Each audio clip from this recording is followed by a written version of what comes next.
Welcome back to another Beer and a Take brought to you by Scoreboard Addicts Podcast. This is day number 23 of our beer advent calendar, and for today we have Brudolph S'more Stout.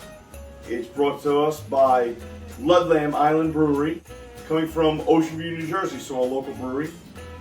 It is 10% ABV. Should be a nice strong stout. Let's give it a try. Cheers. Cheers, Governor.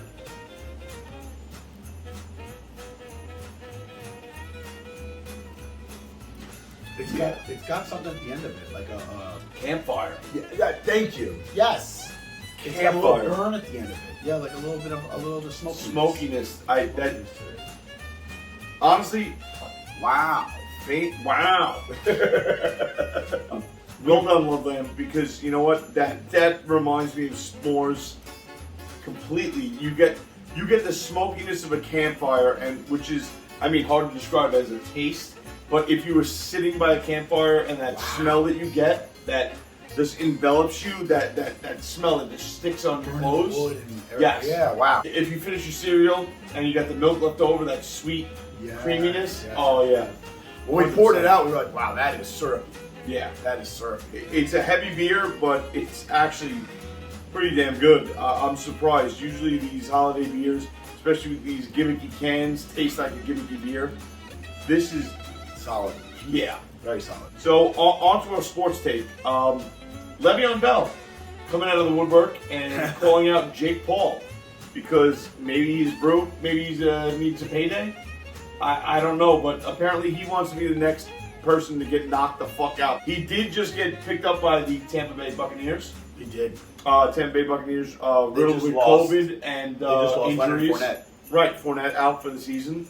So picked up. Maybe he doesn't need to pay that bad. But I mean, I'm sick of people. I said this in my last beer and a take.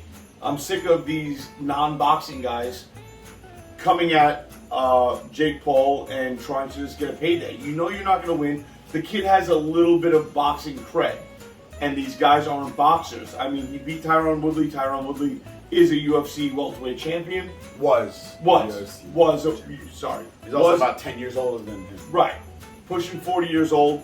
But still, I mean, you think Le'Veon Bell's beating Tyron Woodley up in a fight? I don't know, but he might beat up Jake Paul. I would love to see it, but I don't think it's going to happen. And I don't want to. I'm not paying Honestly, $50 to see I'll be honest Jake with you. Paul beat up another person that's not a boxer. I'm not paying $50. I'm not paying any money to watch Jake Paul fight at all. No. Unless he happens to be once again the preliminary fight before a Mike Tyson fight. Yeah. I don't care for Jake Paul. I think he's a mockery of the sport.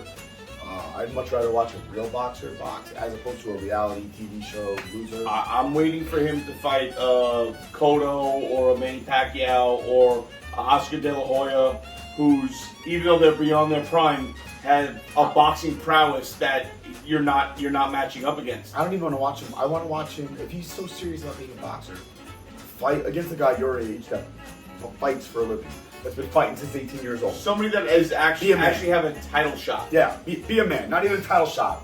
Somebody that's been going through it. Yeah. Be a man, all right? Fight against a real boxer, all right? You're doing this. This is, you know what this is? We just talked about it on the show.